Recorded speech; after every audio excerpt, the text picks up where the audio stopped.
کہ خدا کے دین کا محور علی کو کہتے ہیں، خدا کے دین کا محور علی کو کہتے ہیں، شجاعتوں کا پیمبر علی کو کہتے ہیں، شجاعتوں کا پیمبر علی کو کہتے ہیں، تو رسالتوں کا مقدر علی کو کہتے ہیں، تو رسالتوں کا مقدر علی کو کہتے ہیں۔ نہ جانے کون سی قوت تھی دست حیدر میں، نہ جانے کون سی قوت تھی دست حیدر میں، زمین کے ساتھ فلک ہل رہا تھا خیبر میں، نہ جانے کون سی قوت تھی دست حیدر میں، زمین کے ساتھ فلک ہل رہا تھا خیبر میں۔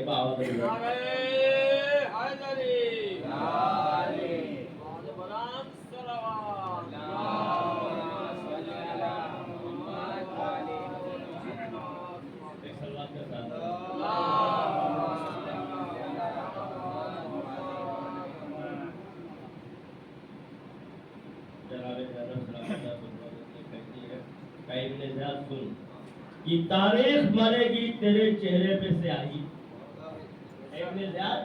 تاریخ مرے گی تیرے چہرے پہ سیاہی، تھوکیں گے تیرے قبر میں غیرت کی سپاہی، تاریخ مرے گی تیرے چہرے، تھوکیں گے تیرے قبر میں غیرت کی سپاہی، تو اب آ ہی گئی ہوں تو کروں گی یہاں شاہی، اب آ ہی گئی ہوں تو کروں گی یہاں شاہی، اب آ ہی گئی ہوں تو کروں گی یہاں شاہی، کر دوں گی قلم مفتی قاسم کے قلم کو،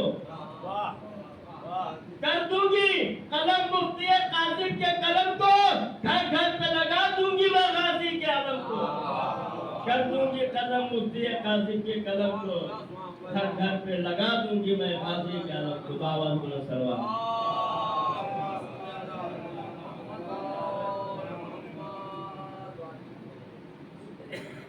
شکریہ گڈو بھائی۔ ہے کون جو زنجیر کو شمشیر بنا دے، شیر ملازم فرمائیے، ہے کون جو زنجیر کو شمشیر بنا دے، زنجیر بنانے کا فن تو آتا ہے سب کو، زنجیر بنانے کا فن تو آتا ہے سب کو، تجدید کربلا کی فکر تمہیں ہو تو ہو، تجدید کربلا کی فکر تمہیں ہو تو ہو، اسلام کو فکر نہیں کربلا کے بعد۔ اسی سے متعلق ایک اور شعر ہے، قتل حسین اصل میں مرگ یزید ہے، اسلام زندہ ہوتا ہے ہر کربلا کے بعد۔ میں انہی الفاظوں کے ساتھ مؤدبانہ گزارش کروں گا مولانا شاہد علی نقوی صاحب سے کہ وہ ممبر پر تشریف لائیں اور اپنے نورانی بیان سے مومنین کے قلوب کو منور فرمائیں۔ ایک صلوات کا سہارا دیجیے۔ نعرے حیدری، بر محمد والی محمد صلوات، محمد والی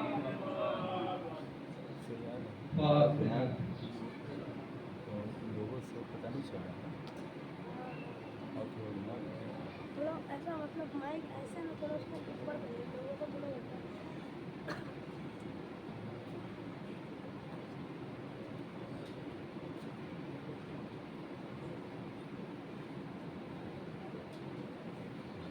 لا حول ولا قوة إلا بالله العلي العظيم۔ أعوذ بالله السميع العليم من الشيطان اللعين الرجيم، بسم الله الرحمن الرحيم، الحمد لله الذي هدانا لهذا وما كنا لنهتدي لولا أن هدانا الله، لقد جاءت رسل ربنا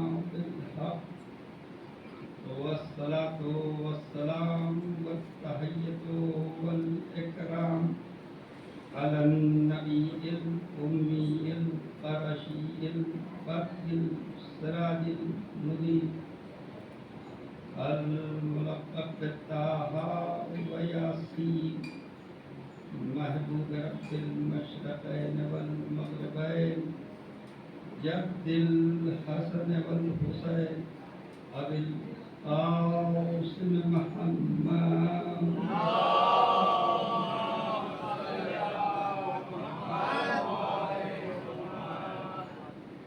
وآله الطيبين الطاهرين المعصومين المظلومين ولعنة الله على أعدائهم أجمعين من يومنا هذا إلى يوم الدين. أما بعد فقد قال الله سبحانه تبارك وتعالى في كتابه المجيد والفرقان الحميد وقوله الحق بسم الله الرحمن الرحيم إنه لقرآن كريم في كتاب مكنون لا يمسه إلا المطهرون.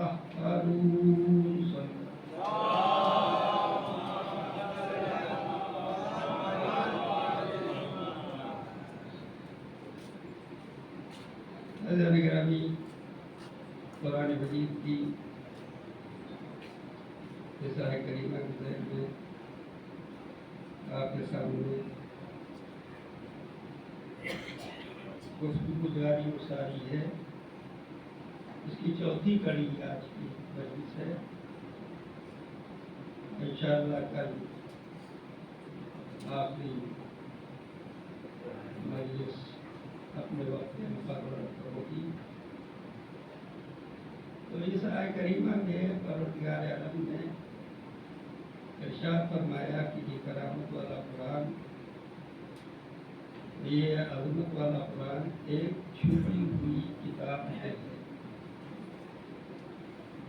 اور اس کتاب کو کوئی چھونے کا حق نہیں رکھتا، مس نہیں کر سکتا، چھو نہیں سکتا سوائے ان لوگوں کے جن کو پروردگار عالم نے مطہر کر رکھا، پاک و پاکیزہ.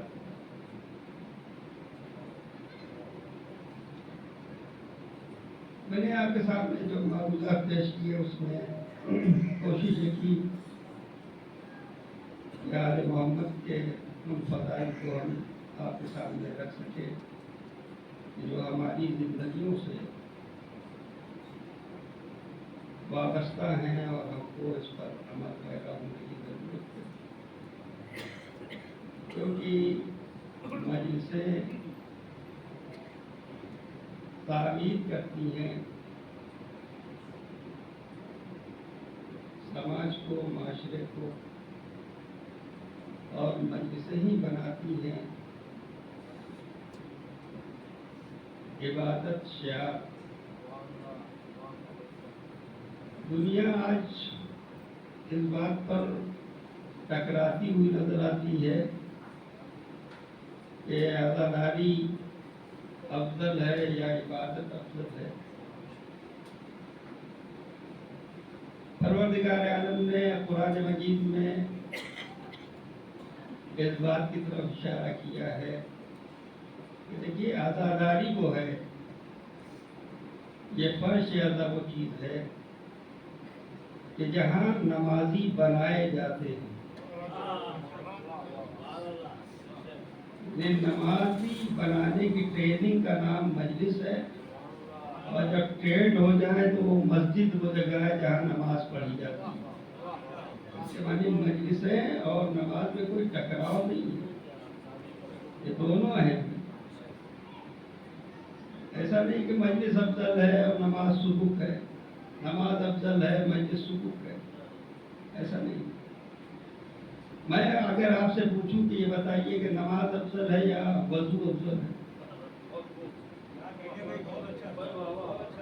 نہیں، نماز افضل ہے یا وضو افضل ہے؟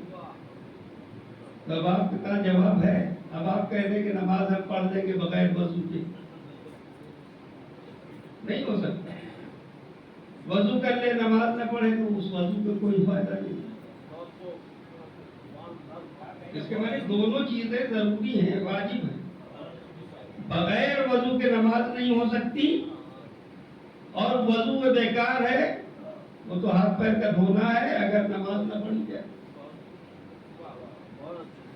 تو پروردگار عالم نے ہم کو 2 آنکھیں دی ہیں. میں آپ سے پوچھتا ہوں کہ ان آنکھوں میں کون سی افضل ہے؟ بھائی 2 آنکھیں ہیں، دونوں میں افضل بتائیے آپ. اچھا جو افضل نہیں ہے اس کو پھوڑ دیجیے. کوئی تیار نہیں ہوگا. صاحبان عقل جو ہے وہ کہے گا کہ جیسے یہ آنکھ ضروری ہے ویسے ہی یہ آنکھ ضروری ہے. تو ویسے ہی جیسے نماز ضروری ویسے ہی عزاداری ضروری ہے. اس کو ٹکرانے کی ضرورت نہیں ہے. یہ عزاداری ہم کو نمازی بناتی ہے. کیوں؟ اس لیے کہ ہم اسی عزاداری سے سماج میں رہنے کا سلیقہ سیکھتے ہیں، عبادت کا طریقہ سیکھتے ہیں، گفتگو کا سلیقہ ہم کو اسی مجلسوں سے ملتا ہے. سماج میں ایک دوسرے کے ساتھ برتاؤ کیسا ہونا چاہیے، عمل کیا ہونا چاہیے، اس کا درس بھی مجلسوں سے ملتا ہے. تو مسجد میں آنے کے بعد تو صرف سر سجدے میں جھکتا ہے. جہاں فکریں عروج پاتی ہیں اس جگہ کا نام مجلس ہو سکے. ایک اور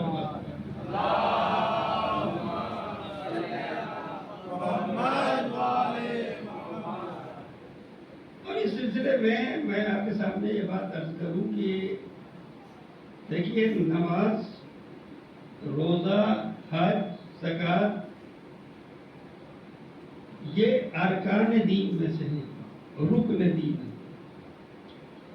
لیکن ان سب کی قبولیت کا انحصار یہ قبول کب ہوں گی.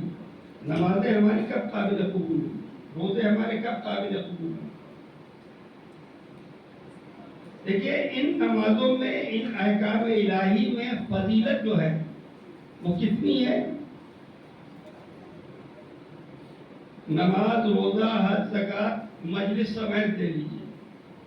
ان میں فضیلت پروردگار عالم نے مرتبے جو رکھے ہیں وہ ایک رکھا ہے، ایک مرتبہ ہے فضیلت کا. یعنی مجلس کا، روزے کا، حج کا، زکوٰۃ کا، خمس کا ایک. اور پروردگار عالم نے 9 درجے فضیلت کے رزق حلال میں رکھے. رزق حلال اگر ہوگا تو یہ فضیلت کے 9 درجے رکھتا ہے. بقیہ ساری عبادتیں 1 درجے کے اندر آتی. تو میں حیرت ہوتی ہے نا بات کہ ایسا کیسے ممکن ہے کہ رزق حلال میں 9 درجے ہوں اور ساری عبادتیں 1 درجے میں ٹل جائیں. لیکن اگر آپ غور کریں، آپ فکر کریں تو اسی رزق حلال میں ہی ساری باتیں چھپی ہوئی ہیں. اس کے معنی یہ ہے کہ حج بہت عظیم چیز ہے، بہت عظیم عبادت ہے. لیکن حج قبول تبھی ہوگا نا جب مال حلال سے ہو. حج تو قبول تبھی ہوگا جب مال حلال سے ہو. اچھا مال حلال سے نہیں ہے اور حج ہو گیا تو سماج تو آپ کو حاجی کہے گا، معاشرہ تو آپ کو حاجی کہے گا، لیکن جس کو حاجی ماننا ہے وہ ماننے کے لیے تیار نہیں. تو معلوم ہوا کہ حج جیسی عبادت بھی اگر مال حلال نہیں ہے تو یہ عبادت کرنا آپس ہو گیا، بیکار ہو گیا. کل ہم نے مثال دی تھی کہ یہ شیروانی حلال کی نہیں ہے تو نماز چاہے جتنی اچھی طرح کے ساتھ ہم نے پڑھی ہو ختم ہو گئی. مجلس ہم نے کی، تبرک جو بانٹا ہم نے، فرش اعلیٰ بچھایا کن کا، ان کا جن کے قریب اللہ مشک کو آنے نہیں دیتا. اور ہم نے تبرک بہت بڑی بڑی شیر مالیں بانٹی، 10-10 20-20 روپے کی. لیکن اگر مال حلال سے نہیں ہے تو اس کے معنی یہ مجلس قابل قبول نہیں ہوگی. آپ کو کوئی فائدہ مجلس کے کرنے کا نہیں ہوگا، نقصان یہ ہوگا کہ جہاں پروردگار عالم نے رزق کو آنے نہیں دیا، وہاں تم نے مال حرام بانٹ کر ذکر آل محمد کو برباد کیا۔ ایک مرتبہ برباد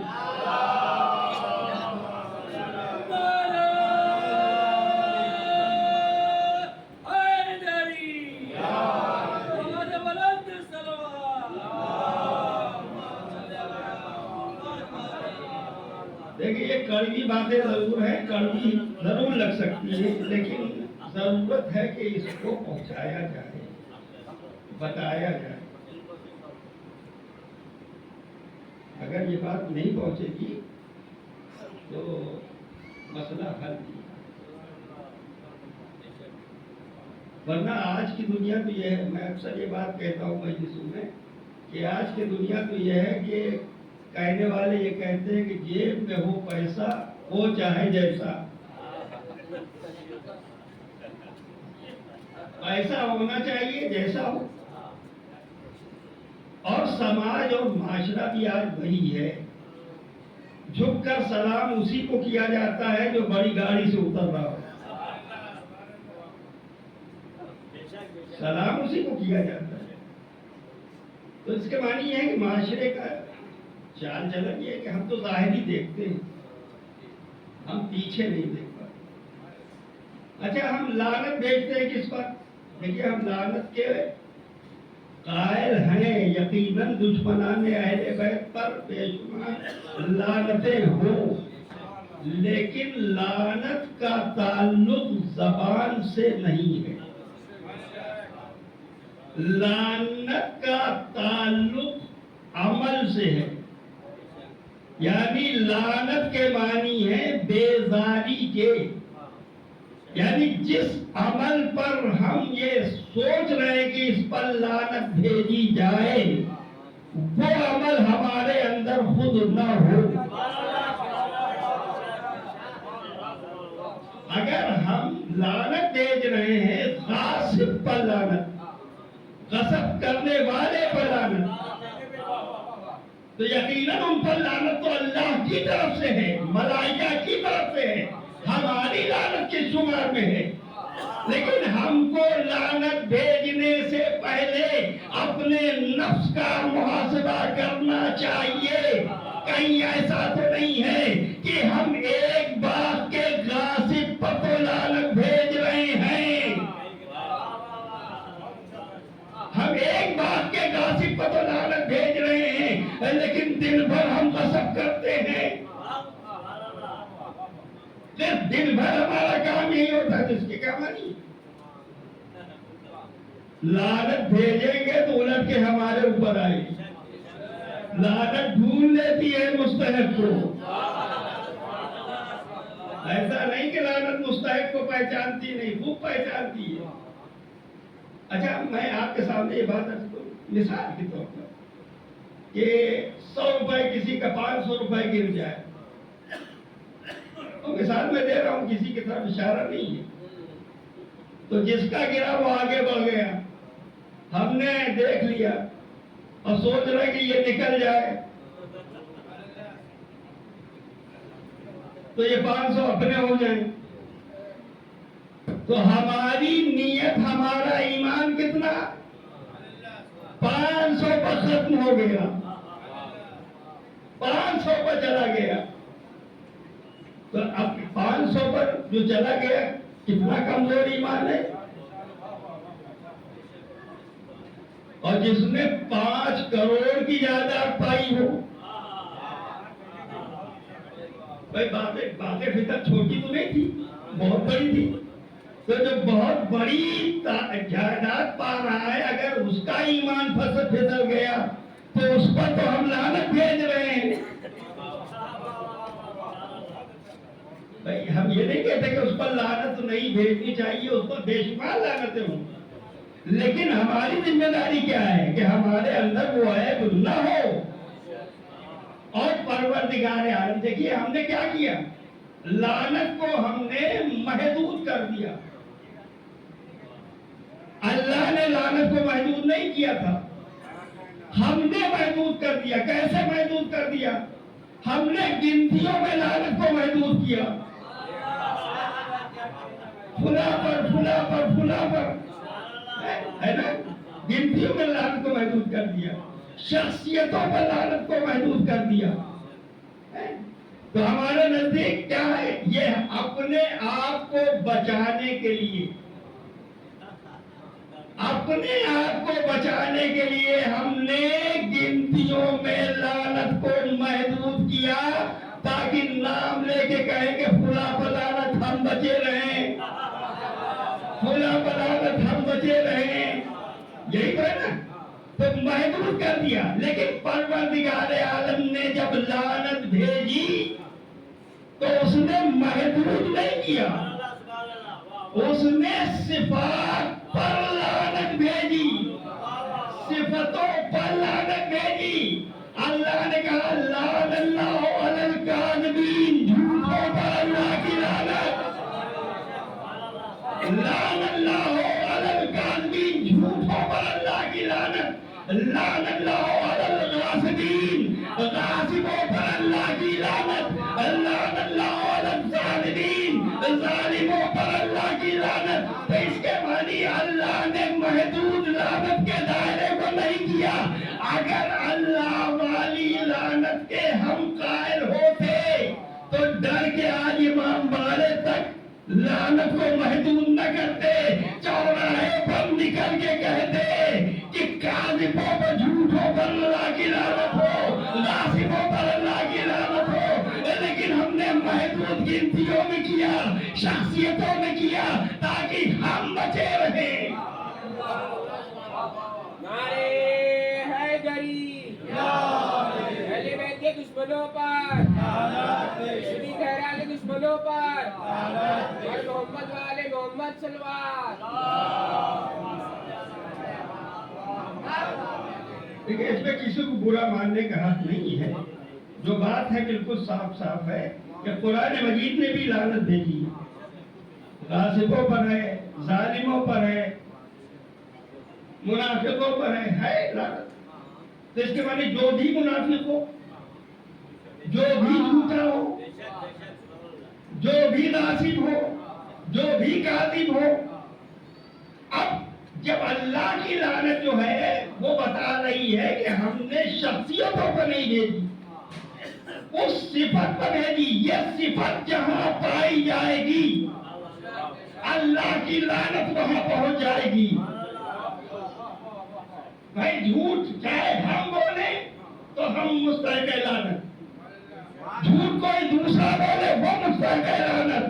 غصب چاہے ہم کریں تو ہم مستحق لعنت، کوئی دوسرا کرے تو وہ مستحق لعنت. اگر اس لعنت کے قائل ہم ہوتے تو لعنت آج محدود دائرے میں نہ ہوتی، چوراہوں پر ہوتی. ایک مرتبہ صلوات دی.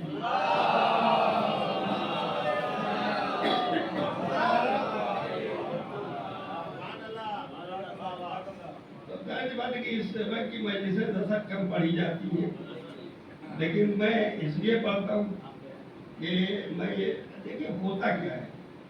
ہوتا یہ ہے کہ جب کوئی چیز تجارت بن جاتی ہے، کوئی چیز بھی تجارت جب بن جاتی ہے تو اس کا اصول بدل جاتا ہے. تجارت کا اصول یہ ہوتا ہے کہ منافع زیادہ سے زیادہ ہو، لاگت کم سے کم خرچ ہو. اب جب منبر تجارت کی جگہ بن جائے گی تو کوشش کیا کی جائے گی؟ فائدہ کیسے ہوگا؟ عوام زیادہ سے زیادہ خوش ہو، پیغام کم سے کم جائے. تو اس کے معنی یہ ہے کہ یہ ضروری ہے کہ مجلسیں اس انداز کی ہونا ضروری ہے. صرف نعرے سے مجلسیں کامیاب نہیں ہے. دیکھیے اللہ نے صفتوں پر جب قصیدہ بھی بڑا پروردگار ہے. بہت سے لوگ کہتے ہیں قرآن میں کہاں نام علی ہے، کہاں نام حسن ہے، کہاں نام حسین ہے. جو آپ بتا رہے ہیں کہ یہ سورہ زہر ان کے شان میں نازل ہوا، سورہ کوثر ان کے شان میں نازل ہوا، نام کہاں ہے؟ تو پروردگار عالم نے نام کی بات ہی نہیں کی، صفتوں کی بات کی، نام کی بات ہی نہیں کی. اگر نام کی بات کرتا نا تو آج نہ جانے کتنے علی کھڑے ہو جاتے، کتنے حسن کھڑے ہو جاتے، کتنے حسین کھڑے ہو جاتے. تو پروردگار عالم نے نام کا قصیدہ نہیں پڑھا، صفات کا قصیدہ پڑھا. اور صفات کا بھی قصیدہ پڑھا تو کہا کیا کہا پروردگار نے؟ آل محمد کی صفتیں بیان، صفتیں بیان. یہ کچھ نہیں چاہتے، یہ تو وہی چاہتے جو اللہ چاہتا ہے. اب نام نہیں ہے بھائی. سورج ہے جہاں سے شروع ہو رہا ہے وہ یہ ہے کہ کچھ نہیں چاہتے. کون؟ اللہ نے نام نہیں لیا. اب ڈھونڈو کون ہے جن کی جہاں اللہ کی جہاں سے مل رہی ہو. اچھا یہ تو دنیا جانتی ہے کہ مسلمان، ہر ایک مسلمان دعویٰ کرتا ہے کہ جو کچھ وہ کر رہا ہے وہ اللہ کی مرضی ہی سے چل رہا ہے، اس کی چاہت میں کر رہا ہے نا. یہی تو ہے. وَمَا تَشَاءُونَ إِلَّا أَن يَشَاءَ اللَّهُ. جو چاہ رہا ہے اللہ وہی ہم کر رہے ہیں. ہر مسلمان کا دعویٰ ہے. اگر یہ دعویٰ آل محمد کے طرف سے ہوتا کہ ہم وہ چاہتے ہیں جو اللہ چاہتا ہے تو شاید یہ دعویٰ آل محمد کا ویسے ہی مان لیا جاتا جیسے عام مسلمان آج دعویٰ کر رہا ہے کہ ہم وہی چاہتے ہیں. لیکن یہ آل محمد کی طرف سے دعویٰ نہیں ہے، یہ اللہ کی طرف سے دعویٰ ہے کہ یہ وہ چاہتے ہیں جو اللہ چاہتا ہے. ایک مرتبہ سلوات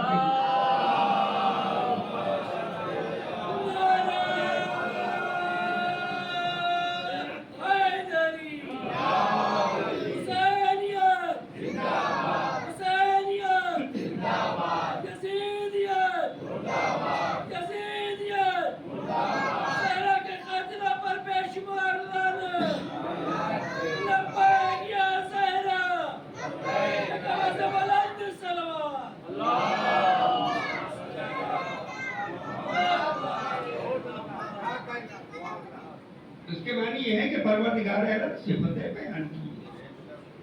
قصیدہ بھی پڑھا تو صفتوں کا قصیدہ پڑھا، لعنت بھی کی تو صفتوں کا لعنت. اب جو جس صفت کا مالک ہو، جو جس صفت کا مالک ہو اس کا مستحق وہ بن جائے. ہمارے کہنے سے نہیں، اللہ کے کہنے سے بنے گا. لعنتی بنے گا تو اللہ کے کہنے سے، اگر وہ ثنا خواہ بنے گا تو اللہ کے کہنے سے. تو اس کے معنی ہے ہماری طرف سے کوئی سرٹیفکیٹ نہیں ہے.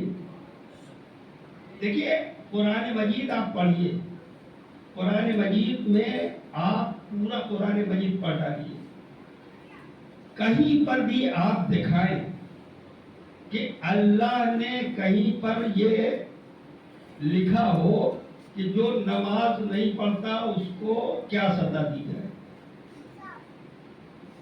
اللہ نے نماز نہ پڑھنے والے کی سزا قرآن مجید میں نہیں لکھی. قرآن مجید میں اللہ نے نماز نہ پڑھنے والے کی کوئی سزا نہیں لکھی، تعین ہی نہیں کیا. یہ تو قرآن مجید نے کہا کہ یہ حکم پروردگار نہیں مان رہا، یہ مجرم ہے. لیکن پروردگار عالم نے سزا نہیں بتائی. روزہ نہ رکھنے والے کی کوئی سزا قرآن مجید میں ڈھونڈ کے بتائیے. یہ تو کہا کہ یہ مجرم ہے، یہ روزہ نہیں رکھ رہا، یہ اللہ کے احکام کے خلاف کر رہا ہے، لیکن سزا نہیں بتائی. حج نہ کرنے والے کی کوئی سزا نہیں ہے نا. قابل توجہ بات ہے نا کہ نماز جو سب سے بڑی عبادت ہے وہ نہ پڑھنے والے کی سزا اللہ نہیں بتا رہا، روزہ نہ رکھنے والے کی سزا نہیں بتا رہا، حج نہ کرنے والے کی سزا نہیں بتا رہا. اچھا وہی قرآن کا چوری کرنے والے کی سزا قرآن معین کیے دے رہا ہے. چوری کرنے والے کی سزا ہے قرآن مجید میں، بدکاری کرنے والے کی سزا ہے قرآن مجید میں، جھوٹ بولنے والے کی سزا ہے قرآن مجید میں. تو اس کے معنی ہر چیز کی سزا تو ہے. اللہ نے اپنے احکام کی سزا معین نہیں کی، مقرر نہیں کی. کیوں؟ دیکھیے پروردگار غفور ہے، رحیم ہے، کریم ہے. اس نے کہا کہ میں خود غرض پروردگار نہیں ہوں کہ میں اپنی عبادت کی سزا کا تعین کروں. میں یہ بتا رہا ہوں کہ یہ مجرم ہے، یہ جرم کرنے والا ہے، سزا نہیں بتائی.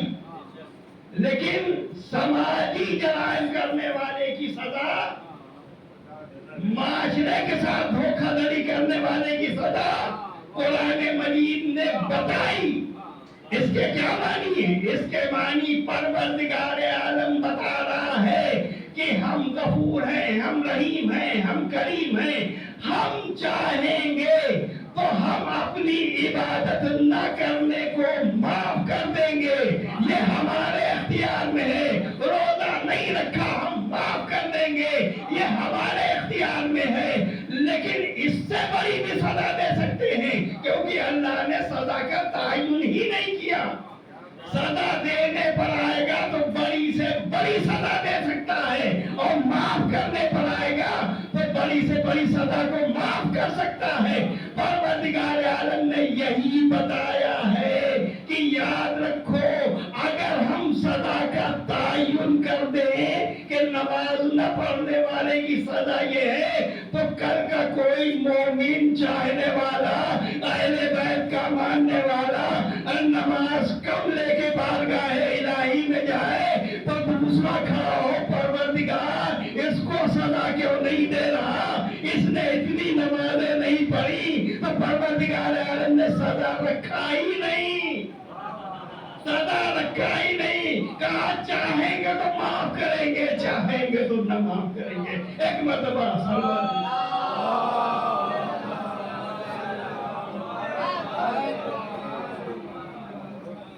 اس کی معنی یہ کیا ہے؟ یہ بات سمجھ لو. دیکھیے آج کل کیا ہے کہ آج کل خواب دکھایا جاتا ہے، نوجوانوں کو خواب دکھایا جاتا ہے، جوانوں کو خواب دکھایا جاتا ہے. یہ ٹی وی سیریل، یہ فیس بک، یہ فلانا فلانا جو کچھ بھی چل رہا ہے، یہ سب خواب دکھاتے ہیں، خواب دکھاتے ہیں. بڑے بڑے بنگلے دکھائے. اب خواب دیکھنے والا جو خواب دیکھتا ہے تو اس کے دل میں یہ آتا ہے نا کہ کاش یہ بنگلہ ہمارا ہوتا، کاش یہ باغیچہ ہمارا ہوتا، کاش یہ گاڑی ہماری ہوتی. یعنی وہ خواب دکھایا جا رہا ہے جوان کو. خواب دکھا کر تمہارے وقت پر ڈاکہ ڈالا جا رہا ہے، تمہاری جیب پر ڈاکہ ڈالا جا رہا ہے.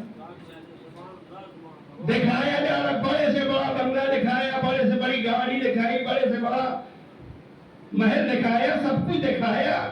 تو ہر نوجوان کی فکر ہوتی ہے نا کہ کاش یہ ہمارا ہوتا. پروردگار عالم نے کہا ہم خواب نہیں دکھاتے،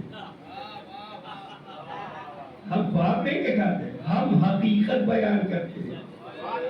یہ جو سیریل ختم ہوتا ہے اور بنگلہ بھی غائب ہو جاتا ہے، کار بھی غائب ہو جاتی ہے، وہ خوبصورت شکلیں بھی غائب ہو جاتی ہیں، تب انسان کو، نوجوان کو سمجھ میں آتا ہے کہ یہ تو ہم خواب دیکھ رہے تھے. پروردگار عالم نے کہا اس خواب کو حقیقت میں بدلنا چاہتے ہو تو ہم وعدہ کرتے ہیں کہ نہریں دیں گے، پل دیں گے، پل صراط پار کرائیں گے، جنت میں مکان دیں گے، جنت میں باغ دیں گے. اور یہ وہ وعدہ ہے جو ختم ہونے والا نہیں ہے، سچا ہونے والا ہے. تو پروردگار کے وعدے پر اعتبار کرو، دنیا کے وعدے پر اعتبار نہ کرو. ایک مرتبہ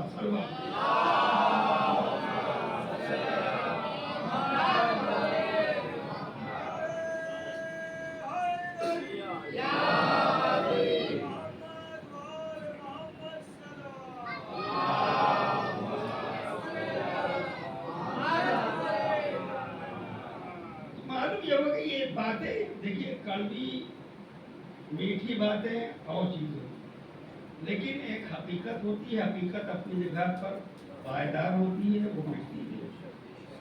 جھوٹ ہمیشہ مٹ جانے والا ہے، ختم ہو جانے والا ہے، وہ پائیدار نہیں ہوتا. سچ ہمیشہ حق باقی رہنے والا ہے. تو حق بیان کیا جائے تو یقیناً